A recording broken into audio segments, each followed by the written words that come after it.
Colombia! ¡Medallas campeón de Colombia! ¡El medallas campeón de Colombia! Hey muchachos, bienvenidos a un nuevo episodio, esta vez el episodio número 32 de nuestro podcast entre nosotros y el DIM. Agradecerles primero que todo antes de empezar por la acogida que tuvo nuestro episodio anterior, donde tuvimos como invitado a Daniel Osa, expresidente del DIM. Tuvimos muy buenos comentarios, gracias a todos por la retroalimentación y bueno, la idea es tener este tipo de invitados de una manera más constante. Simon, bienvenido, ¿cómo estás? ¿Cómo vas? Santi, bien. Reiterando el mensaje tuyo, creo que fue un episodio muy interesante donde hablamos de muchas cosas, entonces agradecer pues que la gente se haya manifestado tanto de manera positiva como negativa. Eh, pues es siempre la crítica se va a escuchar y si de pronto les tienen algún tema de recomendaciones que nos quisieran dar, cosas por mejorar, la idea es siempre seguir mejorando cada episodio, entonces nos serviría mucho claramente todas esas recomendaciones. Y si de pronto tienen alguien en mente que de pronto les gustaría o que quisieran que pudiéramos entrevistar, pues que lo dejen ahí en los comentarios a ver si en algún momento se logra. Claro, Simon, así es, que participen bastante. Simon, bueno, hoy con un tema un poquito diferente a lo que normalmente hacemos y es el tema de Selección Colombia. La semana pasada la selección se acababa de clasificar a un mundial del próximo año, 2026, luego de nuevo haber clasificado el de Qatar 2022 y queremos hablar un poquito de este tema y relacionarlo con el rojo. Pero primero, Simon, quisiera saber cómo ves la selección, cómo ves el juego, cómo lo ves de cara al mundial, que creo que es lo más importante ahora, los jugadores que vienen.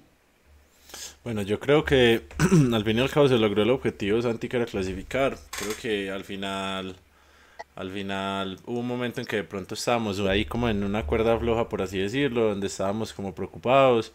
Pero yo siempre te dije que me parecía que estas eliminatorias era muy difícil que Colombia no clasificara. Y mira, pues fue raro, fue como una liga colombiana en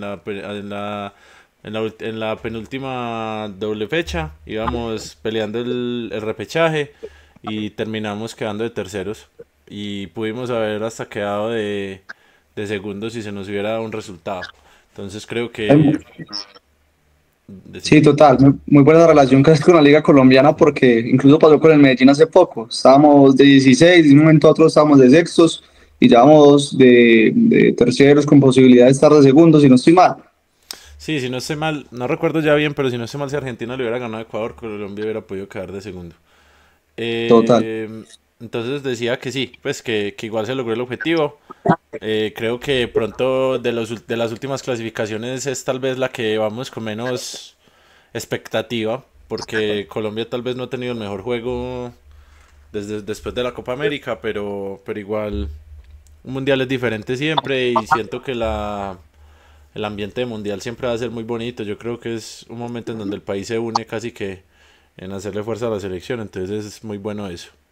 Simon, total. Bueno, y ustedes se preguntarán, bueno, ¿qué tiene que ver eso con el rojo? Y la idea es relacionarlo con eso porque es un podcast pues del Medellín y queremos hablar un poquito de los jugadores que han pasado por Selección Colombia, que también han tenido su paso por el rojo.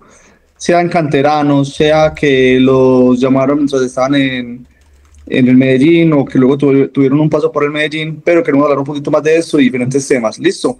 Entonces, para entrar ahí un poco, Simon, ¿qué jugadores se te vienen aquí a la mente rápido que hayan pasado por el Medellín y que hayan pasado pues como por Selección Colombia? Bueno, yo creo, Santi, que el más importante en la selección, no en el Medellín, es el pibe. Yo creo que es uno de los referentes históricos más grandes de la historia de la selección Colombia. Entonces, pues si él jugó en el Medellín, también entonces creo que tal vez es el mayor exponente en cuanto a la selección se refiere que haya jugado en el Medellín. Yo creo que jugadores propiamente que uno sí dijera como pues tiene algún tipo de sentido de pertenencia o algo relacionado más fuerte con el Medellín, yo creo que sin duda es Cuadrado porque es canterano del equipo, fue mundialista 2 veces y ha jugado muchos partidos con Colombia, ha sido muy importante pues con Colombia.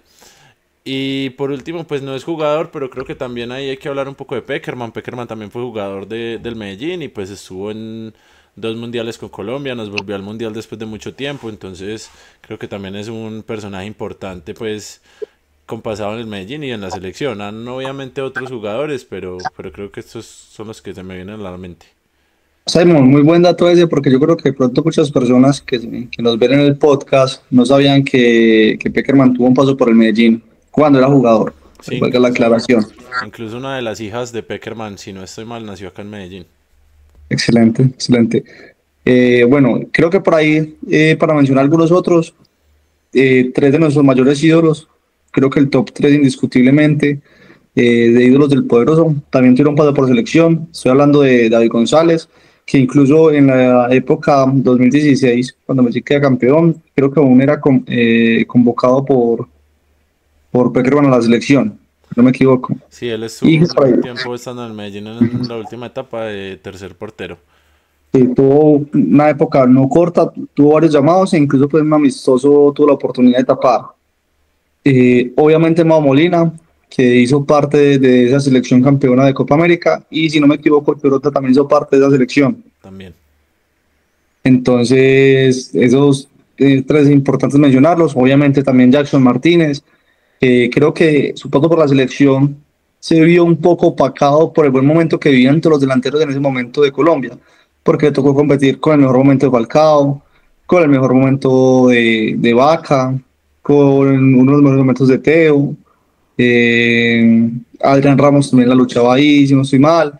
Entonces fue una buena camada y creo que no se le dio el protagonismo que merecía, a mi parecer, a Jackson en esa selección.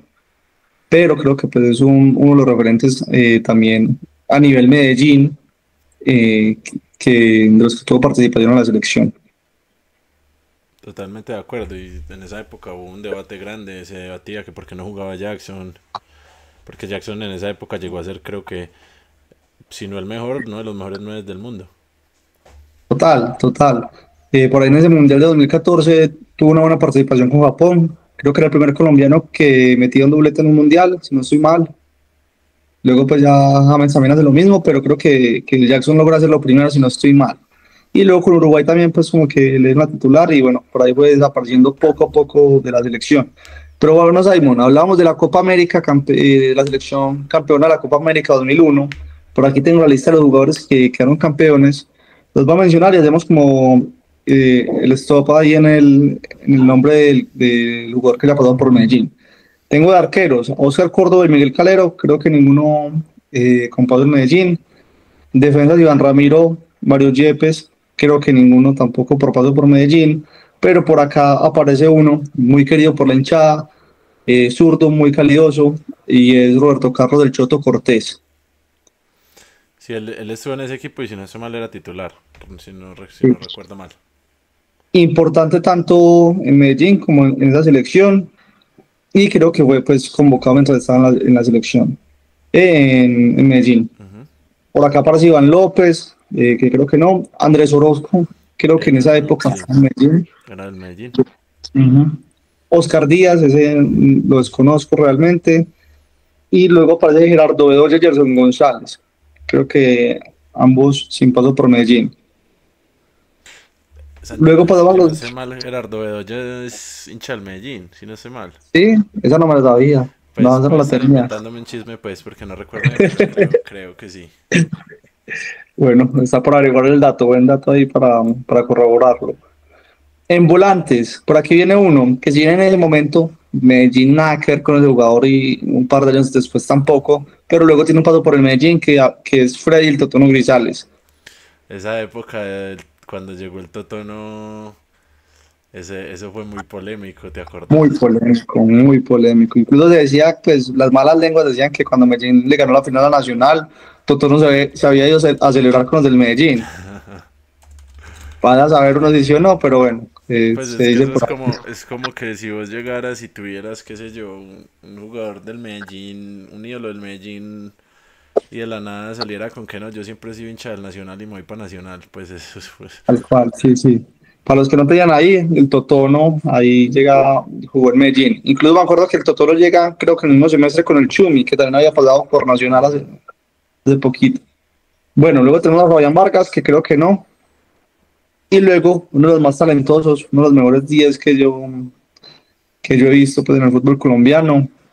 y es Giovanni Hernández, que tuvo dos pasos por el Medellín, primero uno muy bueno, segundo ya de pronto en el declive de su carrera, pero creo que un jugador no ídolo, pero sí querido por la hinchada. No, total, total. Un jugador, sobre todo para los que lo vieron en el 98, 99, muy buenos recuerdos. De pronto esta última etapa por allá en el 2010, 2011 fue más o menos, o No, ya más adelante, 2012, porque 2013. él llega cuando, 2012, 2013 creo que fue porque él llega cuando llega Julio Roberto. Sí, sí. Tal vez esa época no fue la mejor para él, pero igual pues sí es un jugador que mucha gente recuerda con mucho cariño. Incluso, sabes que en el cumpleaños del Medellín de hace 2 años, hace Estuvo 2 años sí, estuvo, los el 110. man tiene mucho talento todavía. O sea, talento nunca le va. Bueno, para que sigamos, por acá tengo a Juan Carlos Ramírez. Yo no sé si él tuvo paso por Medellín. Creo que no. Sí, creo que estuvo en Nacional y No, sí Envigado. estuvo en Medellín, 98, 99, Ah, bueno, entonces pasó por los dos equipos de de Antioquia. Antioquia. Sí. Excelente ese dato. Por acá, uno de los mayores ídolos, dato curioso, y es como que de lo que, bueno, dato curioso no, pero de lo que hemos hablado también con diferentes personas, muchas de las personas consideran a Choronta como su mayor ídolo. Sí, yo creo que es algo que es muy consenso en la historia en el equipo. Y yo creo que, a ver, Santi, pues, ¿qué te voy a decir yo? O sea, por ejemplo, gente de nuestra edad, yo creo que vio jugar más a Choronta que amaba de pronto en el Medellín. Entonces yo creo que también por eso es que es tan bien recordado. Además de que Choro en esa época del 2009 era una cosa de locos. No, y creo yo que Choro tiene mucho de lo que representa a un hincha del Medellín, esa ser así aguerrido, de echado para adelante, de volverlo a intentar, de pararse, de chocar, de defender los colores. Creo que por ese tema la gente también se identificó mucho con él. Choro, Choro. Eh, buena camisa, buena camisa. Bueno, por aquí tengo David Ferreira, creo que no, No, y el Sol de Serra, creo que tampoco. tampoco. Por acá ya llega Mao Molina, creo que con buena actuación en esa Copa América, casi como un gol con la nuca, con la espalda, que no estoy mal en esa Copa América. Y solo tenía 21 años en esa época, o sea, estaba pelado. No, es que esa camada coincide con todos los pelados del Medellín que luego hacen muy buena, bueno, que quedan campeones en 2002 y luego hacen una Copa Libertadores muy buena. Entonces, total. Delanteros, Víctor Aristizábal, Eudalio Arriaga, Elkin Murillo y el Tigre Castillo. Creo El que hay Murillo ninguno. jugó en el Medellín. Sí, Acá estoy viendo. En el 99-2000 jugó en el Medellín. buen dato, bueno, ahí como para que nos vamos desempolvando un poquito de información. Entonces, Simon, ¿a qué quiero llegar con esto? Si bien Medellín nunca ha sido como de pronto el equipo con mayor, que aporte mayor cantidad de jugadores a la selección Colombia, tampoco ha sido un equipo que ha pasado desapercibido en ese aporte. Siempre, por lo general, tiene uno o dos jugadores que han pasado por el equipo. En sus mejores momentos en la Liga Colombiana han aportado, como en su momento también pasó con Jackson Martínez antes de salir al exterior, un poco más reciente, historia reciente de la selección Daniel Torres, que incluso tuvo una Copa América Centenario muy buena también. Entonces Medellín, si bien no es el equipo que más aporta jugadores de la selección, siempre ha estado ahí. No, total, y es lo que yo te decía, como es que estábamos hablando. Eh, Puede que Medellín no tenga un referente en la selección de un jugador que se ha identificado en el Medellín, como pueden tener otros equipos, como estilo el Pibe con el Junior, el Tino con Nacional o Rincón con el América, pero siempre ha tenido aporte en todas las partes de la selección, siempre ha habido un jugador del Medellín, eso no, o sea, no necesariamente que juegue en el Medellín, pero que sí tenga algo que ver con Medellín. O sea, por ejemplo, en esta última eliminatoria, que que de pronto Medellín no tuvo tanto jugador como en otras épocas, que de pronto tenía jugadores muy fuertes en la liga colombiana, como lo decís, la época de Daniel Torres, el mismo David. eh, no sé si todavía en esa época ya lo habían llamado a la selección, pero Fabra, o sea, Ahora, ahora eh, coincidió con, ¿me acuerdas por qué me acuerdo? Porque a Faro lo llaman en 2015 cuando estaba en Medellín y yo le escribí felicitándole y me respondió. Sí, entonces como te digo, si bien Medellín no tiene como un jugador así, pues por momentos hubo un momento en que creímos que pronto Alvarado podía llegar a un microciclo o algún amistoso, eh, pues no fue el momento. Pero Medellín sí tuvo participación en estas eliminatorias, entonces eso es lo que voy, siempre hay alguien ahí. Pues Cuadrado jugó una parte de las eliminatorias y Cachi y Juan David Mosquera también jugó otra parte de algunos partidos convocado. Entonces siempre hay Ambos canteranos. ambos canteranos, claro. Entonces creo que también va por ese lado muy bien. En que pues si bien no de pronto no son los jugadores referentes como pueden tener otros equipos, pues siempre hay alguien del Medellín ahí, siempre. Simón, total. Hablando de tema de canteranos, quiero hacer acá que hablemos un poquito de este tema, y es el aporte que está teniendo actualmente las inferiores del Medellín en las selecciones juveniles de Colombia. Creo que hace no muy lejano, 2, 3 años, uno veía la lista sub-20, sub-17, y sin mucho parecía uno del Medellín, sin mucho. Ahora vemos 3, 4 convocados por categoría en Selección Colombia Juvenil que provienen del Medellín. Entonces eso habla muy bien también de ese trabajo que se está haciendo, que lo hemos hablado en varios episodios, desde las inferiores. Sí, sí, si ves, por ejemplo, creo que ayer salió la noticia, la subió el Medellín. Si no estoy mal, es a la sub-17 llamaron tres jugadores del Medellín. En la sub-20 últimamente venían yendo pues Arizala y Montaño que eran del Medellín. En la sub-15 estaba Maturana y creo que otro jugador del Medellín. Eso estoy completamente de acuerdo y era algo que hablábamos en el episodio anterior con Daniel. Y era que simplemente Medellín empezó con ese proceso de divisiones menores a tener más representación. Porque algo que ha hecho, pues, creo yo que Espada y la dirigencia es que han cogido pelados de muy buena proyección que están en escuelas de pronto, sobre todo de la costa, que son pelados buenos, pero que están en alguna escuela de fútbol de allá, pues se lo traen de una vez para acá y son jugadores que están haciendo proceso de inferiores en el Medellín y pues terminan yendo a selección. El caso de Maturana, de Luis Maturana, que ha estado en proceso creo que con la sub-15 y además que prontamente lo van a llevar a la sub-17. Yo me acuerdo que él lo traen el año pasado de un equipo de no sé ni de dónde, pero mira, o sea, lo trajeron el año pasado, ya este año está jugando en Selección Colombia. Y mira que también lo que es Andrés Felipe Dávila, son jugadores que han ido a la selección y casi que sin jugar en la profesional se han ido vendidos al extranjero. Entonces, muy bien por ese lado. Simon, total, total. O sea, no solo eso, sino que volvamos al presente de Medellín, lo que está pasando, por ejemplo, con el pelado Loboa. Loboa entró 2, 3 partidos titular y ya un montón de minutos acumulados compitiendo de forma profesional, que en el momento de que pueda recibir un llamado, no estoy seguro pues como si va a coincidir o no pronto con los mundiales y eso, pero en el momento de que pueda recibir un llamado para un técnico va a ser muy atractivo un jugador que ya tenga no sé cuántos minutos encima de manera profesional. Sí, claro, total. Y si vos ves, nosotros hemos visto casos porque tenemos pues conocidos cercanos de jugadores que de pronto no estaban en el proceso y por algún tipo de cosas los llaman de último minuto solo por el simple hecho de que ya han tenido muchos minutos en la profesional. Entonces yo creo que eso es un plus. Y no solo Loboa, pues mira, también Arizala ha venido teniendo minutos, Mancilla porque se la ha ¿Cierto? pasado todo el año en selección, pero cuando ha estado ha tenido minutos, eh, Nazaret pues ha tenido minutos ahí en lo que se ha podido, entonces yo creo que sí, pues la verdad ahí Medellín ha ido mejorando, lo que decíamos una vez, uno nunca veía a Medellín como peleando las ligas juveniles y hoy en día aunque sea escucha que está en los primeros puestos, se ha ganado algunos títulos, entonces eso creo que en un futuro va a terminar sirviendo. Eso te iba a decir, Simon, o sea, es un paso a que en el futuro, si volviéramos a grabar este mismo podcast, pudiéramos mencionar que el Medellín ha mejorado su aporte a la selección Colombia, ¿cierto? Que aunque no es nulo en este momento, creo que si sigue este proceso y si sigue esta calidad de jugadores que va sacando de las inferiores, se va a ver como reflejado en un momento ahí. Y ahí lo que iba a decir, las comparaciones son odiosas, pero vos ves, por ejemplo, Envigado, Nacional, Cali, han sido las mejores inferiores y eso se ve reflejado en la cantidad de jugadores que aportan a la selección Colombia. Sí, perdón, le agregaría esos tres fortalezas últimamente, creo que también lo viene haciendo bien.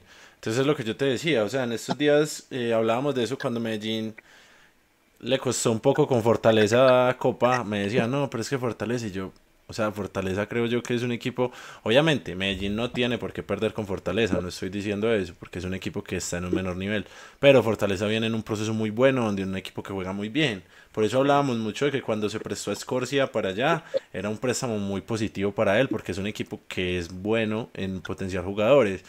Tenían dos arqueros, prospecto número uno de Colombia, los dos, o sea, creo que eran los dos mejores arqueros juveniles del fútbol colombiano, o si no, estaban ahí en el top 5 y ya creo que vendieron uno, el otro sigue en Fortaleza, o vendieron a los dos, no me acuerdo, pero Este Castillo, como dato Castillo, curioso, el sobrino de Breiner, de Brecas, sobrino de Brecas. y el otro que creo que está en Portugal, que esta semana debutó.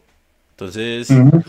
entonces, pues ahí también siento yo que Medellín, pues eso es un proceso de tiempo, o sea, no vamos a decir, y yo creo que ahí la gente tiene que entender que el fútbol también es de procesos y a veces las inversiones que se hacen hoy en día en jugadores de ese tipo son jugadores, por ejemplo, Luis Maturana que llegó hace un año, es un jugador que se verá en el primer equipo probablemente en unos 3 4 años, porque es un pelado todavía, tiene 15 años.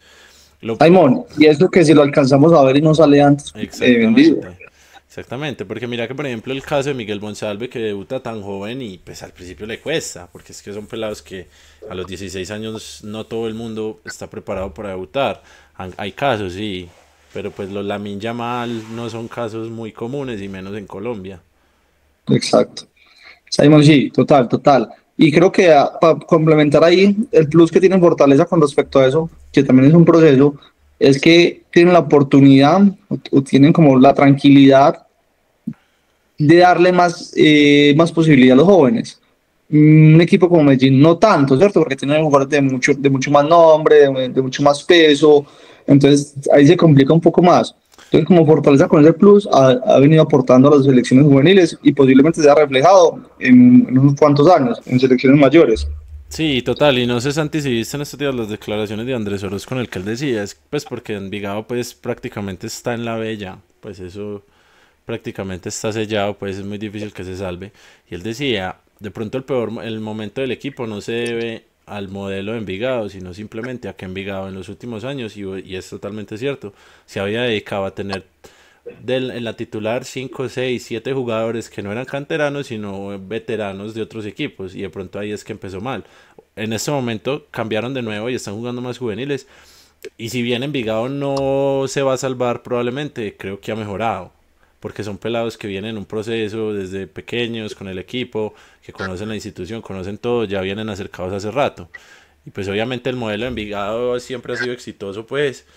O sea, acaban de vender Arcila A León. a León y cada rato venden jugadores. Este Luis Díaz estaba listo para Argentina y creo que se dañó el negocio al final, pero pues yo creo que ahí es una balanza, porque pues no siempre vas a poder darle juego a los juveniles, pero pues puedes ir acercando. Yo creo que Medellín lo está haciendo bien poco a poco, como en su momento lo hizo Nacional, como en su momento lo hace el Cali, que van acercando poco a poco los jugadores en posiciones que pronto no son tan críticas o en posición o en momentos que se puede como acercar. Y también ahí, Santi, decirte que, pues mira que hay varios, o sea, uno ya hoy en día no es raro que vos estés viendo jugadores en la liga colombiana y vos digas, ve, este man jugó en Medellín. Caso de Sí. Johan Martínez, caso de Aldair Quintana, caso de Chaverra, el portero, el otro portero. O sea, son jugadores que de pronto en el Medellín no tuvieron las oportunidades necesarias, pero pues están en otros equipos.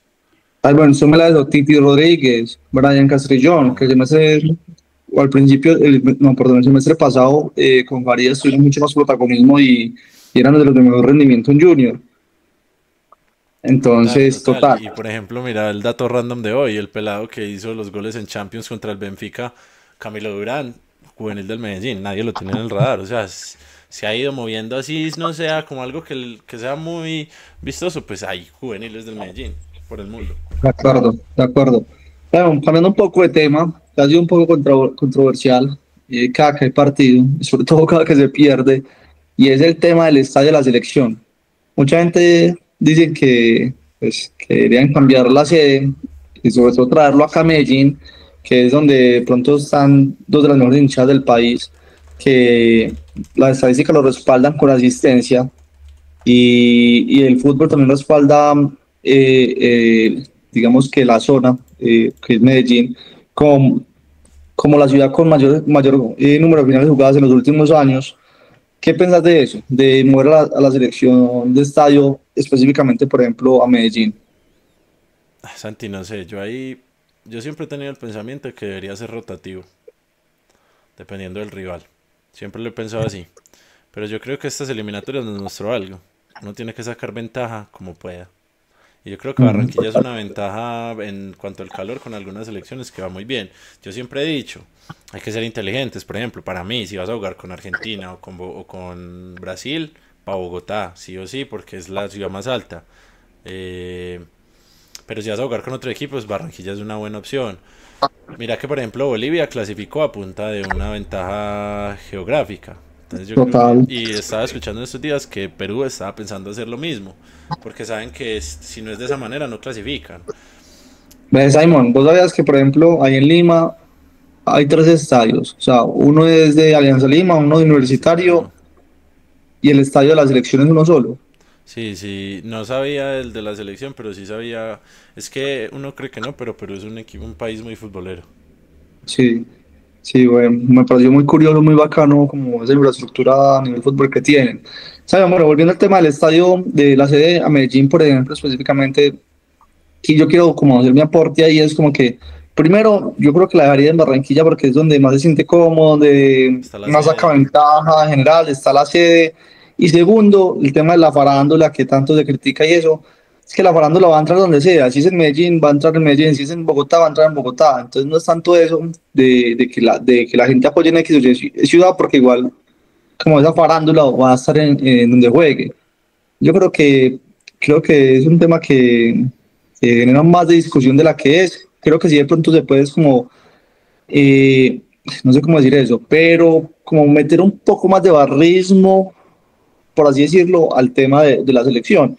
Que hayan cánticos que de verdad empujen, que de verdad alienten, de que de verdad haya una unión como pasó con Argentina, porque ya hemos hablado de eso con diferentes personas del fútbol y pues todos coinciden de que la hinchada sí tiene un aporte importante en lo anímico de los jugadores.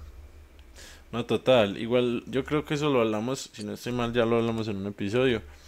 La opción de mirar una barra para la selección Colombia sería muy buena, que creo que la mayoría de países lo tiene. Eh, pero eso no es tan fácil, obviamente, pues hay mucha polarización en ese tema, pero pues sería una opción mira para mirar. Sí, bueno, para finalizar, tema selección Colombia. A tirar tres preguntitas ahí medio calientes, a ver qué respondes. El primero, ¿qué jugador del Medellín, que haya pasado por el Medellín, crees que mereció más protagonismo en la selección? Yo creo que esa es la respuesta más simple, es Jackson.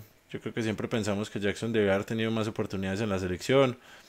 Eh, pues eso fue muy polémico por mucho tiempo. Yo creo que ese sería el que más, verdaderamente. Bueno, la siguiente. ¿Vos crees que de pronto el Medellín es poco visto, los jugadores del Medellín son pocos vistos al momento de hacer una convocatoria, por ejemplo, a Selección Colombia? Me refiero, sabemos que hay equipos que de pronto por su rodaje internacional o por su grandeza en Colombia, que un jugador juegue ahí tiene muchas más posibilidades de que llegue a selección. ¿Crees que Medellín es como visto por debajo del hombro, por así decirlo, al momento de buscar jugadores convocables? Para mí en algunos casos sí. O sea, te lo voy a poner como ejemplo. Cuando John Solís salió en Nacional, estaba creo que Alvarado también en su mejor momento en el Medellín. Creo yo que en ese momento Alvarado era mejor. Y llamaron fue a John Solís. Entonces creo que si hay una... No sé si sea como Polarización. una polarización o simplemente mirar a Medellín por debajo del hombro, pero sí siento que hay jugadores que han merecido llamados y han llamado a otros que no es, pues que no me parece a mí que estén por encima. Ok, sí, yo creo que también he percibido lo mismo, que ves, siento que hay jugadores que merecen un llamado y que por el simple hecho de jugar en Medellín, no porque haya algo en contra de Medellín, sino porque de pronto es visto un poco por debajo del hombro, no han sido llamados. Y remato con la última pregunta, tema selección Colombia-Medellín, y es como, ¿Crees que algún jugador de la plantilla actual merece ser convocado a Selección Colombia? No a amistosos, no a partidos así como nacionales, sino que pueda competir de verdad. Del actual, Sí, yo creo que no. De pronto, no, no, es que, o sea, el único que yo pudiera ver estando recuperado en un proceso de selección Colombia sería Kevin Mantilla, que ya ha estado. Pero también siento que en este momento en la defensa de Colombia hay muchos jugadores por encima. Pues el tema de Lucumí, el mismo Davinson, que a mí no me gusta, pero pues le gusta al técnico. Jerry Mina también le gusta al técnico. Cuesta está en Brasil. Creo que hay jugadores que están por encima y estando acá en Colombia yo creo que va a ser difícil. Pero creo sí. que por potencial él, y pues si estuviera, si no estuviera, pues si estuviera en su buen nivel, Alvarado me parece que también hubiera podido llegar en su momento, pero de resto no, no veo a nadie más. Simon, ¿sabes qué me parece curioso? Porque yo coincido en tu respuesta, pero me parece curioso que aunque Medellín mira que es uno de los mejores equipos de la liga, incluso pues del año, yo vino a jugar por Uruguay y digo, ninguno de estos es convocable a la Selección Colombia. Sino que Entonces, mira, Santi, yo te voy a decir una cosa, a mí me parece que casi que nadie es convocable, o sea, en Colombia ¿quién es convocable? ¿De qué equipo? O sea, Ospina porque es Ospina, los de Nacional, pues porque no sé, pero por ejemplo no sé si, pues siento que de pronto Marino en su momento bueno con Nacional, pues sí decíamos, está muy bien, pero para mí en este momento, pues normal, no me parece que sea un jugador convocable. Y Román, no sé, me parece que ha bajado también mucho su nivel desde ese campeonato nacional. Tal vez es porque no hay más, pero sí, o sea, mira que quién más, porque ya no veo otro. Dairo Moreno, pues obviamente, pero Dairo Moreno, digo yo, o sea, verdaderamente a mí me puso feliz que lo convocaran y que haya jugado.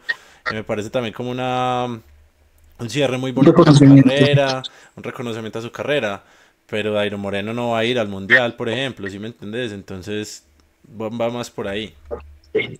Sí, sí, creo que es un punto a analizar, Simon, porque igual, por ejemplo, si vos ves, siempre pueden mencionar pues como nombres, pero si vos ves las primeras opciones, por ejemplo, ante posibles recambios, casi todos los segmentos de Nacional. Tecillo es un hombre tranquilamente convocable ante un par de lesiones, ¿cierto? No va a decir que se lesionó uno igual Tecillo, no, pero es un hombre que pueden tener en cuenta. Campuzano igual. Entonces, yo creo que también es como la calidad como de ese tipo de jugadores, que si Medellín ha logrado jugar bien y eso, también les falta como de pronto esos hombres de recorrido o de renombre también en ocasiones. Pero bueno, pasemos al tema ya netamente Medellín Simon. Próximo partido Junior, partido anterior 3-3 del Clásico. ¿Cómo viste el Clásico? ¿Cómo es la cosa para Junior? ¿Cómo es en general el panorama actual del Rojo? Bueno, yo creo que el partido fue nacional, primero que nada, lo viví tranquilo. O sea, verdaderamente me estaba dando cuenta en estos últimos partidos que definitivamente la final me dejó muy destruido, como que ya no siento lo mismo. Entonces estuve tranquilo. ¿Qué puedo decir de ese partido? Eh, la defensa de Medellín perversa, verdaderamente me pareció perversa. Se dejaron hacer lo que quisieron todo el partido de Marlon Moreno y que definitivamente Brian León se convierte yo qué sé, en Drogba cuando juega contra Nacional, porque jugó muy bien pues ese partido, tuvo oportunidad de hacer más goles y todo, pues terminó definiendo mal, pues la verdad jugó un partidazo. Mm, Simón, ahí me queda ahí el sin sabor del Clásico, si bien yo no lo pude ver completo porque no estaba pues en el país. Vi por ratos y por como lo que leí, lo que vi de resúmenes, Medellín pudo ganarlo, o sea, Medellín lo empató por sí mismo. no, y es que yo ahí, Santi, porque yo veía, después escuché la rueda de prensa de Gandolfi y empecé a oír gente diciendo que es que Nacional fue superior y que Nacional tuvo. Medellín, antes del tercer gol de Nacional, Brian tuvo un mano a mano clarísimo, se la comió. En el primer tiempo Medellín tuvo creo que uno o dos tiros en el palo, tuvo muchas más oportunidades, tuvo la pelota. ¿Qué pasa? Que ahí sí tengo que darle la razón a la gente. En Nacional entraron Cardona y Y Morelos. Morelos, En Medellín entró el Chino y no sé quién más y no hicieron gol. Río. O sea, no entran a ser diferenciales. Entonces así es muy difícil. Hubo una jugada que me acuerdo que Medellín iba en una contra 3 contra 2 y Berrío por no pasar el balón, por parar el balón mal, la frenó completamente y terminó en nada. O sea, hay que ser sinceros en que también, si bien nosotros hemos dicho que la nómina de Medellín es muy buena, pues hay cierto tipo en el que si los jugadores están en mal momento, pues no estamos teniendo Total, recambio. total. Simon, sí, y ahí como para hacer la aclaración, no estamos diciendo que Medellín arrasó con Nacional, no, pero sí fue ligeramente superior y pudo quedarse con el título. Entonces, a mi parecer, Medellín no sacó un punto, sino que dejó escapar otros dos realmente, porque creo que si el partido lo logra cerrar un poco más rápido, Medellín se queda con los 3 puntos. Y creo que hay una cantidad de errores en los goles que le meten a Medellín que No, hay que incluso yo ese ajustar. día en el estadio yo le decía a mi papá, ¿por qué no ha hecho los cambios Alejandro? No los ha hecho. Porque ya Nacional está encima, Loboa estaba cansado, Baldomero no está en su mejor partido. ¿Por qué no ha hecho los cambios? Hizo los cambios después del gol. Y verdaderamente lo que fue Alvarado, el Chino, Berrío no entraron bien. Entonces así es muy complicado. Si los que entran no entran bien, ahí no puede hacer nada de eso. Totalmente de acuerdo, Simon. Bueno, sin embargo, pues se hizo en general buen partido, pues a pesar de los errores puntuales. Y se viene haciendo un buen torneo. Se viene Junior Simon, igual, rival difícil, es el líder de la liga, si no estoy mal, ¿cierto? En este momento. Sí, todavía. Y bueno, viejo conocido Alfredo Arias y unos cuantos jugadores, bastantes jugadores que han tenido paso por el Medellín. Sí. ¿Cómo es ese partido, Simon? Junior viene en bajón. Estaba muy bien y viene en bajón. Creo que en los últimos partidos ha perdido dos, de los últimos tres ha perdido dos y empatado uno, si no estoy mal. Bueno, no recuerdo bien, pero no viene bien. Eh, yo creo que es importante para Medellín ganar ese partido, porque es que si Medellín gana ese partido pasa Junior y dependiendo de otros resultados, porque como aplazaron este partido de Águilas, pues Medellín quedó con un partido menos, pero puede quedar de primero. Entonces creo que eso, siempre que Medellín vaya de primero, pues va a motivar un poco a la gente, entonces eso va a estar bien. Eh, en el Atanasio hay que ganarlo, pues no hay, es que en el Atanasio siempre hay que ganar. Sí, y ahí Simon recalco lo de la gente, sacó Medellín nuevamente como esos abonos de lo que resta del torneo para los que no se abonaron al principio. Buena estrategia, lo hablábamos acá, la única manera de contagiar nuevamente a la gente son los resultados. Hasta el momento lo estamos obteniendo y pues varias personas se han sumado ahí, entonces el apoyo de la gente va a ser importante también en esta clase de partidos y los que se vienen, porque se vienen también partidos duros de local, en los que sí o sí hay que sumar, como vos decís, porque somos del local, y si bien llevamos una buena cosecha, no podemos relajarnos. Entonces, creo que tiene una fase importante, Simon, en la que hay que mantener el ritmo. Sí, total, total. Eh, Ojalá esta semana haya servido, pues porque estuvimos 13, creo que fueron 13 días sin competencia. No, Entonces, 15 de domingo a domingo. sí, son como, sí, 13 14 creo que había, bueno, sí, 15 días donde Dos no hubo semanas. competencia. Eh, Haya servido para muchas cosas, para recuperar jugadores, para descansar. Vuelvo y te digo, después del clásico lo confirmo. No entiendo cómo hubo jugadores que decían que perdón, hinchas que Chaux tenía que ser titular. El titular tiene que ser Aguerre. Ojalá ya vuelva el domingo contra Junior, porque Chaux, si bien ha tenido buenos partidos, sigue siendo un portero que no da garantías. O sea, contra Nacional me parece a mí que el primer gol fácilmente lo pudo haber tapado. Simón, yo tengo un pensamiento ahí siempre y de pronto es como que, pues que no se ha equivocado, es que no es que se equivoque o no, porque equivocarse lo puede cometer cualquiera, como le pasó con Equidad, como le pasó a Guerre, pues como con América Junior. Lo que pasa es en qué momentos aparece el arquero, ¿cierto? El arquero no está para tapar las fáciles solamente, está para tapar también las difíciles, como el goleador no está para meter solo las debajo de la línea, está para que meta uno que otro con sus recursos. Entonces, ahí concuerdo, Chao, yo creo que no ha sido ese arquero salva partidos, por así decirlo, ha tenido uno que otro por ahí, porque me acuerdo de una Suramericana y eso, pero creo que Aguerre ha demostrado mucho más en eso que el mismo Chaux. Sí, total. Yo creo que ya el domingo sí vuelve, ojalá. También ahí hablando de arqueros, pues por si en algún momento los llega a ver, mandarle fuerzas a Chunga. No sé si es el video, pero que Y pues sí, es teso, difícil, teso, difícil esa situación. muy teso, sí, sí. Simon, bueno, no sé si tenemos algo más por agregar del rojo, de lo que se viene estos días. No, Santi, pues con fe de que, de que el domingo saquemos un buen resultado, acercándonos más a clasificación y a seguir ganando en Copa contra Santa Fe. Hay una medio revancha, pues, pero nada que ver. Pero igual hay que seguir avanzando en ambos torneos lo más que se pueda. Terminamos de visitantes, si no estoy mal, ¿cierto? Sí. Santa Fe, por Bueno, ser primero de reclasificación en el primer torneo, termina todos los partidos de local. bueno, como dijimos ahora, se viene una sequilla, bueno, de partidos de muy buen nivel, de buenos rivales, entonces hay que apoyar, hay que mantener el juego. Y bueno, la idea entonces en los próximos episodios también es tener más invitados, nuevos invitados. Déjenos ahí en los comentarios a quién les gustaría que invitáramos. Y muchas gracias por el apoyo, muchachos. Nos vemos en la próxima.